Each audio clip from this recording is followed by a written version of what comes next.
A text says, "You're on my mind." A bouquet from 1-800-Flowers says, "You're my everything." Heartfelt moments belong in the real world, not just your phone. For 50 years, 1-800-Flowers has helped millions of people make memories that'll last a lifetime with gifts they'll cherish forever. Their expertly curated arrangements and gift baskets ship nationwide with a 100% satisfaction guarantee. Don't wait for the next big moment. Make it when you visit 1-800-Flowers.com/podcast. That's 1-800-Flowers.com/podcast. This is Peter. And this is Tom. And you're listening to History Teachers Talking Podcasts.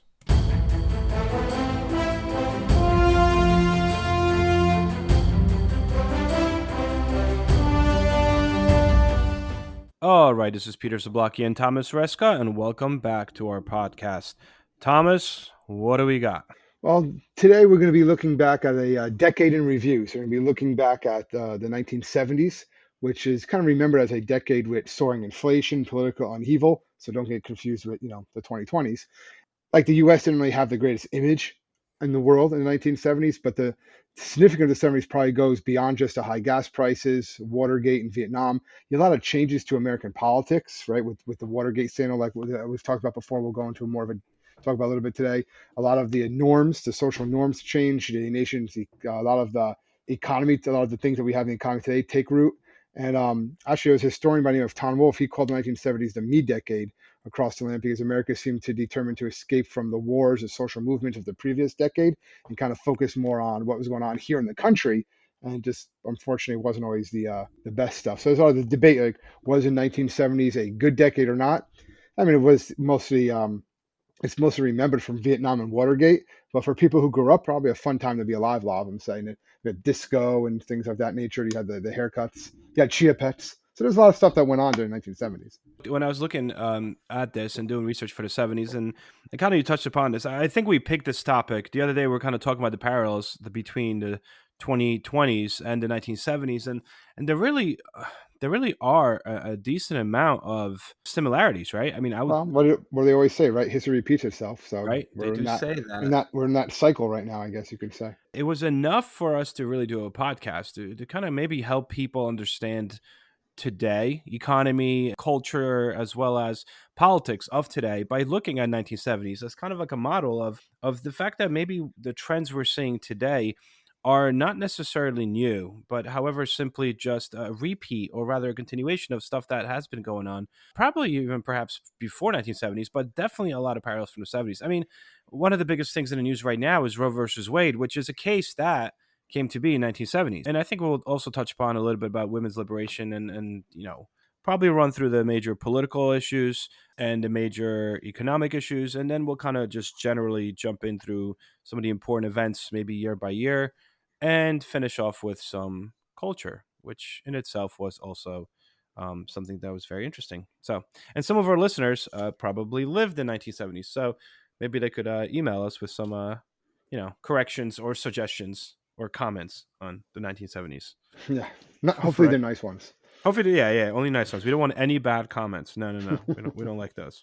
So let's kind of start with the 70s overall speaking. I think we could begin with the man that kind of started it and kind of brought about a conservative movement, and that would be Richard Nixon. Yes. And I think that starting with Richard Nixon, I think is important also because it kind of sets up the 70s with a bang. This guy goes in.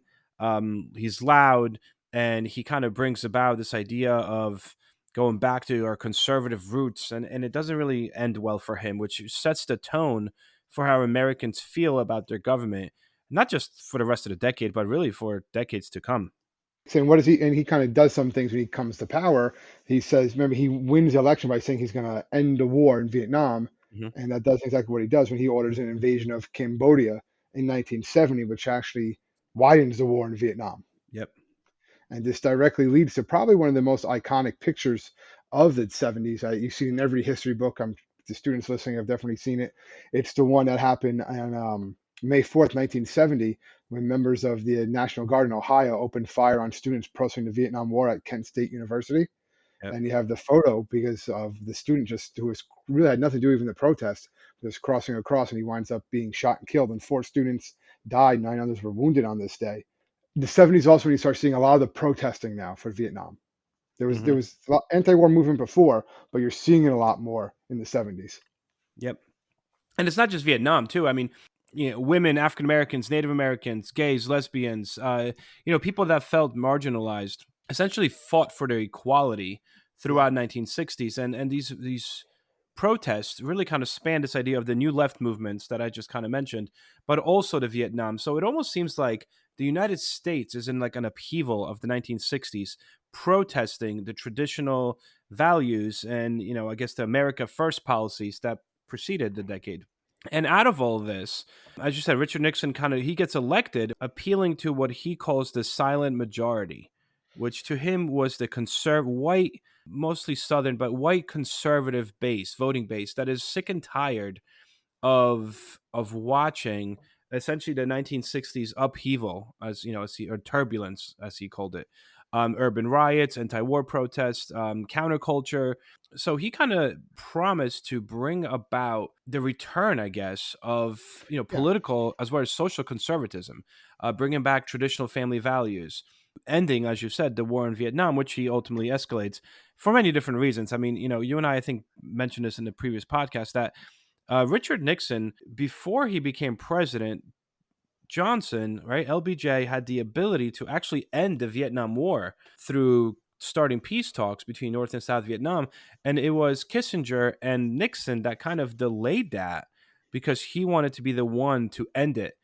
So while he was running for president, he kind of delayed the peace talks, which resulted in the war going on for a few more years. yeah. And what's going to happen is when all of this gets out, right? A lot of this stuff gets out, particularly happens in 1971. What happens? Well, before that, in 1970, you have the Gulf of the Tonkin. Senate. No, The wrong. Senate Sorry. repeals the Gulf of Tonkin in Yes. 1970. So that had given President Nixon all these powers, and now they repeal that. But then what happens when the Pentagon Papers are published in 1971? Dealing with the negative assessment of the Vietnam War and a lot of this stuff that it could have been ended sooner starts getting out, and that when the government's lying to us. I mean, this not. I know nowadays people have a very negative view some aspects of government. That of course the politicians are lying to us. Of course they're crooks. That was not the sentiment before the 1970s in the United States overall Yep. when it came to government.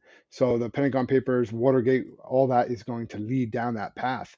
But when it comes out about how Nixon could have ended the war sooner, people are just like disgusted by it. Like Yep. you're sacrificing people's lives on both sides for your own political agenda.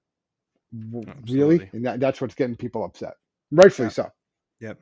Absolutely. But Nixon does, however, give credit where credit's due. I guess he does, after prolonging the war, does end the war in Vietnam, and his popularity actually soars after the United States exits. Except what happens after that probably becomes the most infamous thing from the 1970s, and one of the most infamous things in all of American history, and that is the Watergate scandal, which all but ends Nixon's aspirations for being one of the greatest domestic or foreign policy president. Goes down in history as being a president, the first and only president to resign in office. So Indeed. he Yep. he goes on that. But yeah, like I said, he had a lot of like you were saying, Pete, he did have a lot of that foreign policy. Like he was in '72, he was the first sitting president to visit communist China. Right, doesn't he go there for like 8 days? Yep. Before Nixon steps down and quits, he does attempt to appeal to the silent majority. Silent majority are these conservative people that he believed interpreted hippies as spoiled, like whining protesters. A lot of people have an issue with the government itself allowing all these protests to go on. First thing he does is he dismantles the welfare system. Parts of Lyndon Baines Johnson's war on poverty, he basically, wherever he could go backwards, he went backwards. Showed his resistance to mandatory school desegregation plans and opposed school busing, which was supposed to help integrate schools after Brown versus Board of Education. I always say this to my students that the belief is that Brown versus Board of Education is a monumental case that desegregates schools in the 50s, simply just poof, desegregated all the schools, Yeah. which is actually incorrect. This is the 1970s, and its schools are still not desegregated because of the de facto segregation, where you have African Americans not living in the same neighborhoods as white people, therefore not going to the same regional schools. To fix that, the federal government mandated busing. So the school bus was really designed not necessarily to help little kids, walk from, not have to walk rather too far to school, but really as a means of integrating schools because they would bus kids from the poorer neighborhoods that were traditionally African American to neighborhoods that were a little more affluent, which were traditionally white. So he's trying to actually slow down the busing and take away the not only the initiative but also the funding for a busing system. Definitely more conservative take that's fighting against the liberal viewpoints that came out of the 60s. But at the same time, I mean, he does do some things that are kind of liberal, right? I mean, strengthens the Social Security payments, as well as the fact that single mothers would now receive a certain government check. That actually comes from Nixon. A lot of people don't realize that his followers are considered new right conservatives. They resented and resisted basically any form of big government. Nixon supporters fought against high taxes, any form of environmental regulations, highway speed limits, national park policies, really, spending money on national parks. They were against affirmative action. So a lot of this stuff very, very similar to the 2020s. I mean, it's almost Yeah, like we said, there's a crazy. lot of parallels like what you're seeing there, and you're going to see that. You say you kind of see that cycle every like 40 years or so. Because even during this time, you had like a lot of the pro-gay movement. Obviously, civil rights of saying it's time for a change. It's time for these rights that are guaranteed to really put in place, and just like what you're seeing now, or just a couple years ago, when you're seeing a lot more of the of movements with LGBTQ rights and the Black Lives Matter movement, things of that nature. So you see it in the 70s, and now you're seeing it again. Maybe the 70s didn't do everything they needed to do to kind of fix things, right? You can make that argument. Right. I think that the good transition between, I think, Nixon and Ford, who follows him into office, is the Ford. discussion of the economy of 1970s, because I feel like that's the one constant that really connected Nixon, Ford, and Carter. And that is this really stagnant economy, what essentially Yeah, becomes known as stagflation. yeah, because basically the 70s, it wasn't just the United States, it was really most industrialized countries had Yep. this like their worst economic performance really since the Great Depression. There Yep. was no big like economic depression like the 30s, but the growth rates was just lower than previous decades for a variety of reasons. And it's kind of, again, it's what you're worried about seeing now. With like, just look at the gas pump now. Look at Oh my how goodness. Yeah. Another expensive things parallel. are. It's just getting ridiculous. And people are just saying, well, why is a lot of it's just to do with inflation. You're pumping money into into the economy, which that's great, but it's going to lower the value of that money that's there. Yeah, and that's kind of, I That's what think you're we'll seeing. touch upon that because again, so similar. So Nixon starts this stagnant economy issue, but let's just kind of I think really the bulk of it is Ford and Carter. So let's just finish off Nixon just to He resign. was impeached. He would have been Yeah. kicked out of office. They had the votes to get him out. He realizes that. So in August of 1974, he resigns from office. And then Gerald Ford is sworn in as the 38th president. And one of the first things he does is he grants Nixon a full pardon. Yes. So that right there, people are not happy about. And then one of the next thing Ford does is he falls down the stairs of Air Force One, and that And kind Chevy of, Chase becomes yeah, popular and that pretty on much Saturday Night solidifies Live. President Ford. Because then I think the next time he goes on Air Force One, he falls going up the stairs, and that's pretty much that's the end. He actually messes up his I still I'm just ripping on Ford here, but he I was also gonna say, messes dude, up like his, you're so mean. I know I have no problem with Ford, but he messes up his inauguration speech too, like when they're swearing him in and like they're saying it to him. He Really, I didn't messes know up on that. so yeah, he like mumbles, he messes up, they have to like go, he has to like start it over again. Like when they're saying, so I swear on the, oh, so help me God, he messes that up. Really, So he had a rough go. He had a rough things were go. just not working out for him, huh? All right, so let's talk about the stagnant economy and what is actually happening here in 1970s that again makes the 70s very similar to us. So far we have some similarities. We have a very conservative yet very controversial and polarizing figure as president. And then that figure is replaced, albeit, for a second by Ford, but really he's replaced, I would say, by Carter, because Ford is just there as like a stopgap kind of Yeah. president. And then Carter's like the safe left opposite, the Peanut safe, farmer. Yeah. yeah, peanut farmer. And I would say Carter's like the safe bet after this controversial Nixon. And again, very similar to what we see happening lately. You have the Donald Trump being a controversial president replaced by this safe bet, more left leaning Joe Biden. So there is a lot of parallels, except in the 70s, you have that, mini period in between with Gerald Ford. I hate to minimize his presidency. However, it does kind of fall that way. But one of the biggest issues that troubled Richard Nixon and his other followers was the economy. Between 67 and 73, The United States faced high inflation and high unemployment. Usually, it's the two don't necessarily go together. But for the first time here, that's what's sort of happening. You have high inflation and high unemployment, which the economists started calling stagflation. The problem is that when you or rather when governments try to fix high inflation, it usually causes higher unemployment, and if they try to fix unemployment, it usually causes higher inflation. So they didn't really know, governments weren't really sure how to tackle this particular thing. There's a few causes of stagflation and the economic situation in 1970s. Now, one of them, and that's just one of them, is high inflation obviously starts it off, and that is a result of LBJ's policies of funding the war as well as social programs of 1960s through deficit spending. So ultimately, the war in Vietnam was extremely expensive for the United States, as well as Lyndon Baines Johnson's Great Society programs such as Medicare and Medicaid and expanding Social Security. I mean, this guy did a lot of great things. LBJ was basically pumping more and more money into the economy, therefore devaluing the American dollar, causing inflation. The other one that's kind of here is the U.S. dependence on foreign oil. That's been something you still talk about now, right? Like how Yep. the U.S. has to get off foreign oil, energy independence. That's just the same themes that you're seeing from the 70s. Again, like it just goes back to how it's still coming out now. Yep. So in '73, this is what kind of like it hits the fan. So in 1973, Egypt and Syria started the Yom Kippur War against Israel, right? And the United States sends massive military aid to Israel, who has been our longtime ally. Well, the Arab oil-producing nations, OPEC, which OPEC, which stands for Organization of Petroleum Exporting Countries, and that's whom we primarily got our oil from, decided to impose an embargo, an oil embargo, and essentially cut off all oil sales to the United States. And this became a major challenge for US policy, right? Because through supporting Israel, we wound up basically getting all of our oil cut off, which led to massive fuel shortages. Some people remember it that are listening to this. You could probably Google the images of people waiting at gas stations and, just not being enough gas in the United States. Odd, even days, yeah. Yep.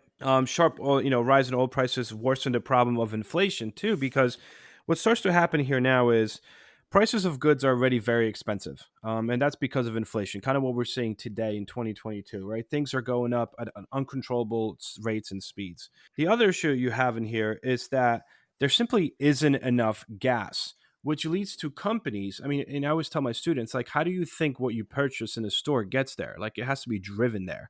So we're talking about planes utilizing fuel and delivering goods throughout the United States. You're talking about trucking being hit really hard here because now trucks don't have the gas to deliver certain products and goods to the stores. We start to see is this spiral that these companies all of a sudden it's extremely expensive or nearly impossible for them to supply the American economy, to supply the stores, which leads to these companies ultimately failing and basically laying people off. So what you start to see is not only are prices of goods in America in the 70s going up at in astronomical rates, but now you're seeing the US economy shrink to the extent that the unemployment is growing at unprecedented rates because companies are affected by this oil embargo and the fact that they cannot continue their business in the same way they used to, laying people off, therefore leading to high unemployment, high gas prices, and because of high gas prices and delivery issues, high prices of everything. It sounds like I'm talking about 2022, but I'm talking about 1970s. This actually gets a little, gets even worse later on in 79, and Carter faces a similar issue where inflation basically goes up from 7.6% to 11.3%. And that, again, has renewed violence in the Middle East that starts that off. By the way, Tom, what is the current percentage of inflation? Do you know? 7%. Wow. Yeah. Well, so it's not that bad, man. So in Well, the 1970, end, yeah, for example, the rate of inflation 2021 was 7%. The annual rate is usually a 1.4. oh, yeah. Yeah, but in 79, it was 11.3. Yeah, so it's a lot. Well, because look how things were, how cheap things were in the early 60s, you know? And by 1980, by the time the decade ended, the inflation was 14% annual inflation rate. Wow. Anyway, that's essentially what's happening with the economy. The economy is not doing so well. So, what Nixon initially tries to do is he tries to do a few things. I mean, first, he gets the Fed to raise their interest rates. So, he's thinking that maybe if he curtails the people's ability to spend money, then that will somehow help with inflation because there won't be as much money in circulation. So also by raising interest rates, though, he actually makes purchasing of houses and cars and other things more difficult for the American people, whom already have a problem at this point because the unemployment is so high. So ultimately, by trying to fix inflation, he actually hurts the U.S. economy and raises unemployment as well because companies such as car companies and the housing market slows down, therefore, again, costing people jobs. Yeah, So that once doesn't really work manufacturing out. jobs go down, that's it. Yep. But let's focus on some other stuff, Pete. Yeah. I Go. know we're doing a lot of Nixon here. You become This is supposed to be a '70s podcast. Well, Nixon was only there to yeah, but '75. think about. Now I'm he's just gone. Now that's it. He's gone. He's economy though. gone. It's Economy. the economy in the '70s is not good. That's Well, basically what yeah. it is. By the way, Okay. Ford, ha ha ha ha ha. Ford tries to whip inflation. By the way, just so we talk about that, And which then he doesn't falls work out. down again. That's what happens. He Oh falls my down god, again. you are terrible. Whip inflation now. That was his thing. All right, or win. That was the. By the way, if he failed, no one can fix inflation or stagflation in the '70s. We have a problem. And we're talking about all like the negative things of the economy, but some of the things in the '70s do lay the groundwork for what's going to happen later on. What we're doing now, I believe the first microprocessor, right, was first introduced in 1971. What's the other one? What's Microsoft? Bill Gates and Paul Allen found Microsoft in 1975, Well, the right? first Apple computer is '70s, Yeah, '77, I yeah, think. so like a lot of the things that are going to become modern era stuff that we talk about now start to come around in the '70s. So again, that's what they come out of this time. So the economy is not doing good, but it's also these things that are going to be brand new to the economy start to appear. And no one would have guessed that microprocessors and Microsoft what they were going to become. So this, I guess, I can give people some hope that there's going to be some new things that are going to happen now, which is going to lead to something new, new industry, new technology, a new way of life, really, that's going to come into play. But it's happening right now. Apple computer was found, like you said. And we landed on Mars in the 1976, Well, we right? did it. The Viking Yeah, spacecraft did. yeah. People didn't, but probably sometime in this decade or next decade, they're supposed to land on Mars, right? I mean, politically, conservatism grows. Carter eventually becomes president because Ford doesn't win his own election. If you study Carter, you really look at kind of goes along with energy crisis. It goes with Yeah. environmentalism. It goes with civil Yeah, rights. but what's the big thing that kills Carter's political ambitions? Well, it's an Iran hostage crisis, I right? ran hostage crisis, and then when he sends in the choppers, right, to try to evacuate them, and it doesn't exactly go over very well. They crash, Yep. and that's pretty much it. I mean, he has no chance of reelection, especially when you have Reagan after that. I guess we can do. We did. Did we ever do Reagan? I think we ever I did don't Reagan. think we did Reagan. We have But to what's do interesting Reagan. here is that it's like Carter really comes in to counter the conservatism of Yeah, Nixon the kind of and Ford, conservative. and then he doesn't really pan out. So he winds up literally America just rejects him, and it's like Yeah. and he's a very nice guy. I mean, he's alive to this day, and Well, he's human, won peace prize. He's probably gets more respect now than he did when he was president. absolutely, because just rejected him. They're like, let's go Well, back to conservatism. there was one thing that he did. I remember. Well, there was several things he did people didn't like, but one when it was during the energy crisis during the winter, and he said, and he went on, doing one of these little Oh, like presidential The Malays addresses. speech. Yep. When he comes on, he basically says he puts on like a sweater, right? Yeah. He's like, instead of turning up your thermostat, turn down your thermostat, conserve your heating oil, and just put on a sweater. And what he's saying is making sense, Of right? course. But you don't say that to Americans. How Americans are like, how dare you tell me I have to do this? I'm gonna go pump up my thermostat from 68 to 84 just to get back at you now, Mr. President Carter. You don't tell me to put on a sweatshirt. If I want to run it, it's like what they do when you always say there's a water shortage somewhere, and you see people in California and stuff like watering their lawns, you know, Yep. and all these things. Like people, they don't like to be told what to do in these situations. How dare you tell me what to do? How dare you do that? And that combined with everything that happened with Iran and the failed attempt to get them out of there, like I mean, briefly about Iran, just real quick. You have Iranian hostage crisis. Ultimately, what starts is the Iranian Shah, who was not good to the people of Iran, no, he finally is leaves. yep. He's supported by the U.S. Government. He eventually is overthrown and toppled in Iran. He winds up getting cancer. Carter, because he was all about civil rights and human rights and He says, you know what, come to the United States for treatment. So he brings the Shah of Iran to the United States, which really upsets Iran and overall the Middle East, which leads to another embargo on oil to the United States, which furthers, again, it's just 79, 78, 79, which again kind of brings us and spirals her back into an energy crisis that was very similar to the one in 73. However, while that's happening, there's a lot of resentment from Iran to the United States, and a U.S. embassy is attacked, and American hostages are taken by Iranian terrorists. And this becomes a televised thing throughout the world, really, and everyone's kind of watching Jimmy Carter, like, what are you going to do about this? Like, are you going to go and get these, our Americans back? And Jimmy Carter, and he never really hid what he stood for. I mean, this was a guy that was all about peace, and he tried to find a diplomatic means or a diplomatic way to get these American hostages back. However, that wasn't really working. It wasn't working fast enough, I guess, for the American people. And they started seeing him kind of as a failure in the sense that the economy was bad. The inflation was rising at 14%. American hostages are being paraded all over television, and the American leadership is not doing anything about it. America's weak again. It's not like the people that supported Nixon and Ford went away all of a sudden. I mean, these No, they people, were still there, and the silent majority is look what about happened when we went the other way. Yeah. Yeah, I mean, they're about to vote down Carter and elect Ronald Reagan, which starts 1980s. I mean, so they're still there. They still have an issue with gay liberation movement, female women's liberation movement, essentially the new left civil rights movements. All that stuff is still there. This Iranian crisis, ultimately what happens is, and you mentioned this, Tom, just to clarify, Carter does eventually give in and says, all right, we're going to start a military operation. We're going to do this the American way. We're going in and getting them. And that military operation fails because the chopper crashes, killing more Americans. And that embarrasses Carter Yeah, administration. he was done after that. He was done after over. that. So he loses to another conservative guy that kind of says he's going to do the same thing, more or less, follow this conservative wave that started in the early 70s. Go back a little bit on the government intervention, go back on regulation, deregulating the environmental agencies and issues like that. And that is Ronald Reagan. By the way, the actual hostages are released literally the moment and the day that Ronald Reagan is sworn as president.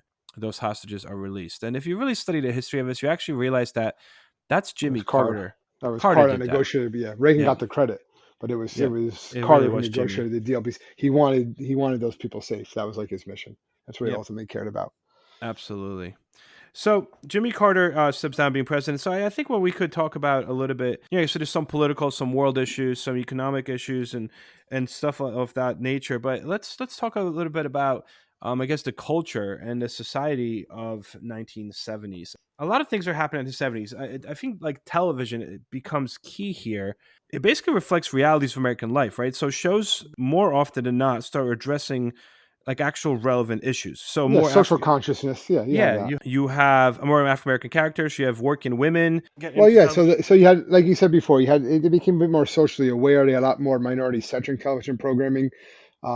African Americans were main characters, right? You had Sanford and Son, the Jeffersons, Good Times, right? Things of that Yep. nature. Probably one of the most famous shows, some of the most famous shows that dealt with like things going dealt with the different social dynamics was like All in the Family and Yep. Soap with Billy Crystal as a gay individual, right? So you had Yep.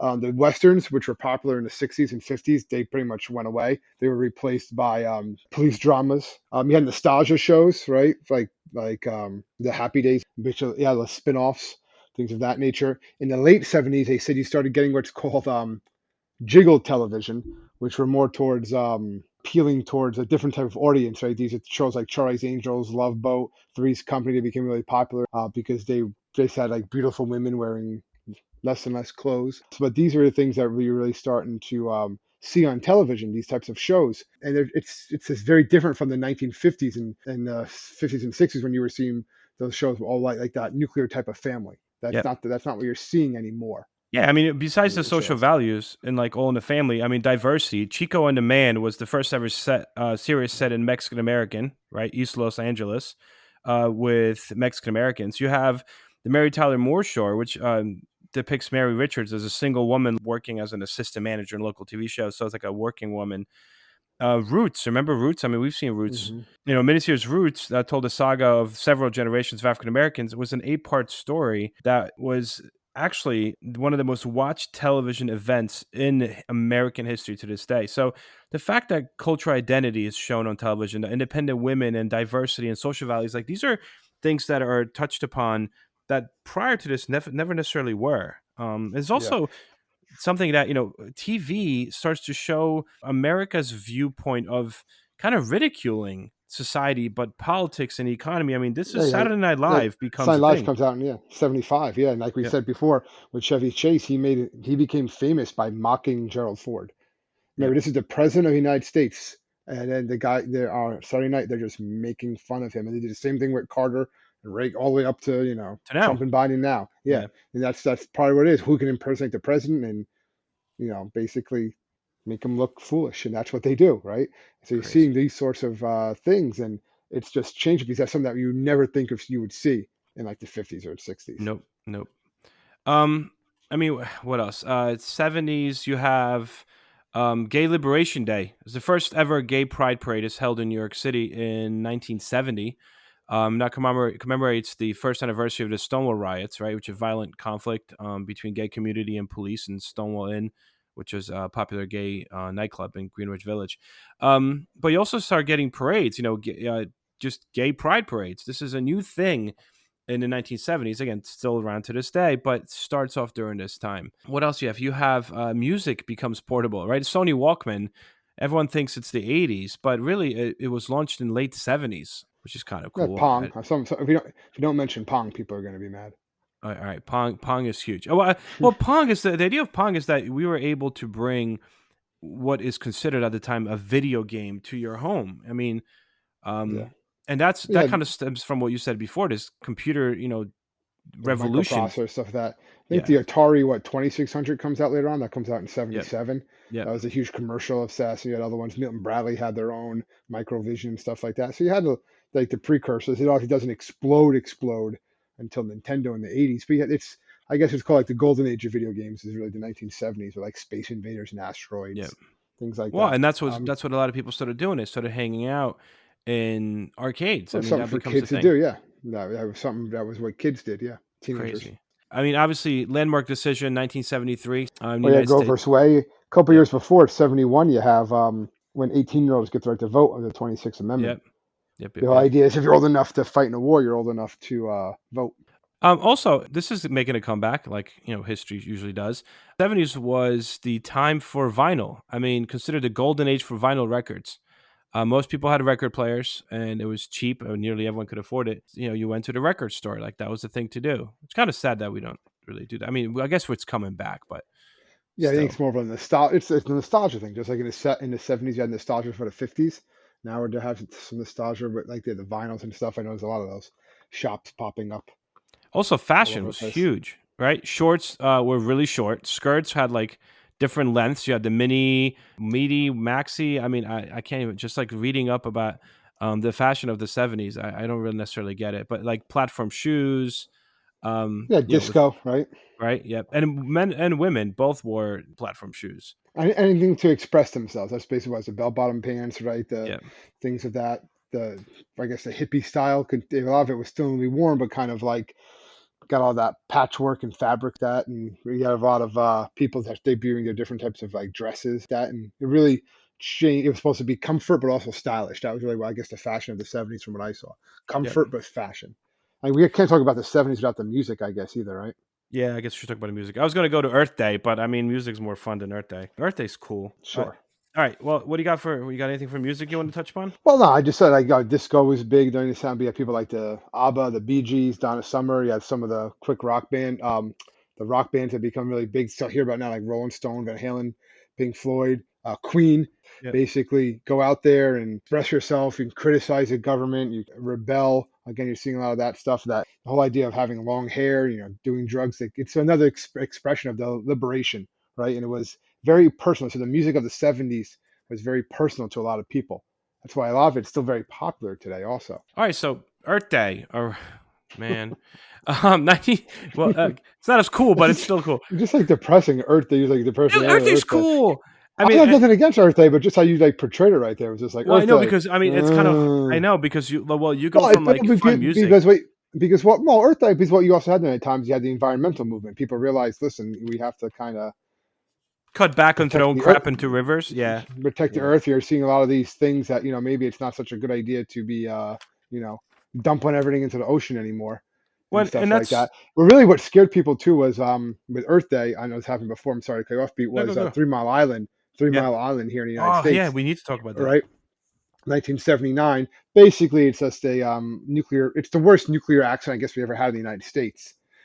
Very little toxic radiation gets released in the form of like radioactive steam, right? I believe, Hmm. and it does get out. And Carter actually goes to it because Carter was also a nuclear engineer, Yeah, believe it or not. we need to do He was like Carter. a really Like, like smart, successful guy. He just yeah, had a hard time as president, but yeah, he actually goes in towards it. But there was no nuclear reactors built in the United States since that point because they were so worried about because of what happened in 3 Mile Island and obviously what happens shortly after in Chernobyl, yeah, which go back and listen to the podcast.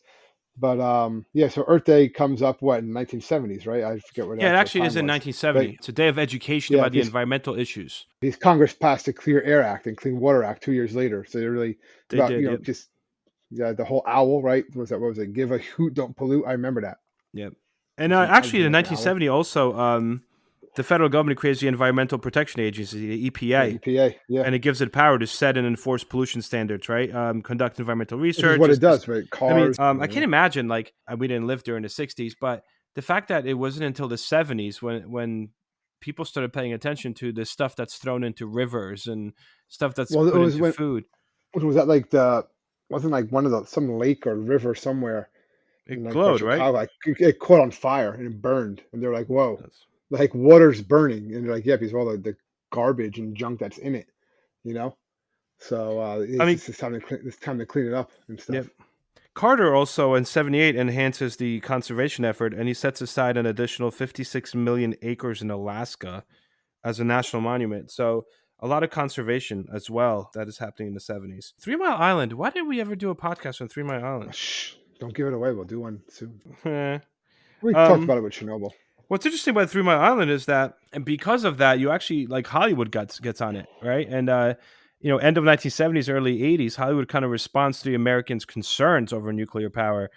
They start making like social awareness films that expose the dangers of it. Right? I mean, you have the 1979 China Syndrome with Jane Fonda and Jack Lemmon. Basically, only 12 days after the film's release, the actual accident at 3 Mile Island happened, which made it very like, Yeah, you so know, people kind of got freaked out. It was like yeah, coincidence. The Stupid was not that bad. It was any nuclear incident is an issue, but compared to what happens in that movie, and definitely compared to what happened in Chernobyl, it's like a one. I know. It's But just still, crazy how like right away like everything is seen and exposed really through media like that heightens what is happening in society and the same thing happens today obviously. oh People yeah. could say things about like Disney's becoming too political, but it's in a sense I feel like TV and Hollywood has always been political. It's always reflective of Of the times, it's the reflective of the times. times. Yeah, Yeah, that's just what it's going to be. That's how a capitalist society works, a free society exactly. works.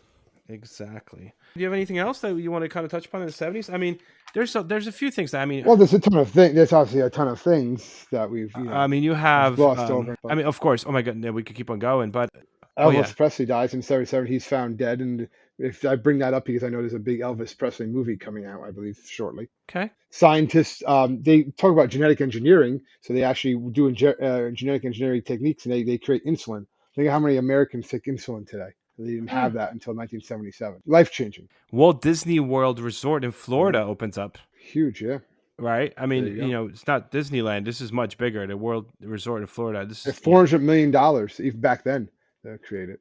What else? Oh, this was interesting too when I was looking into it. In 1970, January 1970, Boeing 747 jumbo jet Sevens. is created. And Yeah. basically, why is this important? So for 37 years, it could carry more passengers than any other aircraft, and it was one of the most recognizable planes in the world. But thanks to the Boeing 747, flying became really affordable in the 70s for the average person, which I think is kind of cool. I mean, it was retired in I, 2017. Yeah. yeah, well, they have bigger ones now. There's VCRs, so we thought VCRs became huge.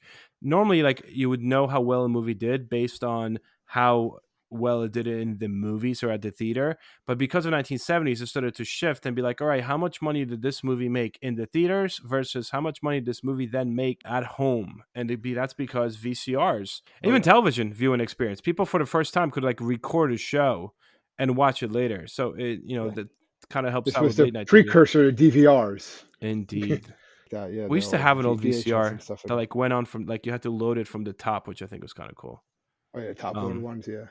and okay, let's talk about a little bit of movies, and then we can finish it up this way because Tom, some of the greatest movies ever of all time came out in the 70s, right? I mean, you have Yeah. The Godfather and The Mhm. Godfather Part 2, and then of course you have Star Wars, Yeah, 1977. your movie. That's right, and 1975 was Jaws. Right, it was like when we talked about our the old podcast about like blockbusters. You start getting those summer blockbusters in the 1970s. That's like the beginning of like the blockbuster, right? The Yeah, big we did movie do everyone that. goes to see, makes millions of dollars. Yeah, see, we're going full circle. And speaking of another podcast that we did, we can talk about how the 70s end on a world stage in 1979 in December. The Soviets invade Afghanistan to prop up a communist leader there. We talked about that Soviet invasion of Afghanistan. Again, kind of mirrors what happened recently when the Russians, excuse me, invade Ooh, Ukraine, you said right? Soviet. Well, Not Putin you. wants to bring back the Soviet Union, Well, so that is there you true. go. That is true. I mean, toy wise, looking at toys, I mean, a lot of toys came out in the We go 70s. from Putin to toys. Just well, speaking of that, toys are very, very. Leave Well, it you in know what? there. I I'm think not, it's a perfect transition, but Tom. I think it's a but perfect it's a happy transition. transition. It's a Yes, happy transition. indeed. I think that's the problem. See, like, Children's toys and games. because, you have to counter the negative. So, Yes, exactly. Make it. absolutely. No one gets upset with toys. All right. So, to counter some of the Putin negative, let's look into toys. Rubik's cube. That's the big one, right? That is a big one, right? Legos became very popular, although they didn't really come out in the 70s, come out in the 60s, but 70s is like the beginning of Legos becoming a thing, and now Legos are Legos. They're huge.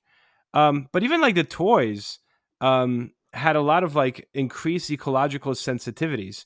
There was a Johnny Horizon environmental test kit that like allowed children to perform their own tests for air and water pollution. Again, so even like right, I feel like you're seeing this like environmentalism going into toys as well, which I thought was kind of interesting. But yeah, even toy makers also were kind of faced with never before seen regulation. So in California, in the 70s, a state law went into effect that prohibited the manufacture and sale of toys related to violence, such as bombs, grenades, and torture devices. It was the first such law in the United States. Torture devices were sold to children? I mean, Well, toy ones. Yeah. Remember we had a little Saturday Night Live sketch when they were selling like a bag of glass, broken glass. That's what it crazy. was. You can look into it and see. Yeah, but some of the other toys, like the Barbie comes out, right? Yep. In the 70s, Matchbox cars, easy bake ovens, right? All Was those types of things. So but what did hungry Barbie come out in the hippos. 70s or did Barbie just become really popular? I thought she came out I before the 70s. Yeah, she met before bikini. She kind of had a renaissance Yeah. in the 70s, a big time. And all like I guess the modern day Barbie, how it looks now, Oh yeah. was more of it was big. It was big in the 70s. And the biggest selling toys of 1970s, by the way, Star Wars action figures. Yeah, they had the whole catalog or something. Boom. All right, so we just went from Putin to toys. I think it's time for us to finish this podcast, Tom. What do you think? Yeah, yeah. I Let's think do that was a sign. That was a sign. So, it. um, anyway, here are All the over the place 70s. today. A little all over the place. Yeah, and you know what? 70s were fun. Again, we can't do justice to the entire decade under an No, hour. just a quick little synopsis, just Yeah, kind of talking about it and we do what we do. wrapping it all up as best as we can. So yeah, That's right. hopefully we address some of the major points. That's right. To everyone out there, thank you so much for tuning in once more to our podcast. We really do appreciate it. And you can find us at www.historyteacherstalkingpodcast.com. We are always here to answer any of your questions if you have any, or any comments that you have. I guess that's it. And we'll see you guys next week. Stay safe, everybody.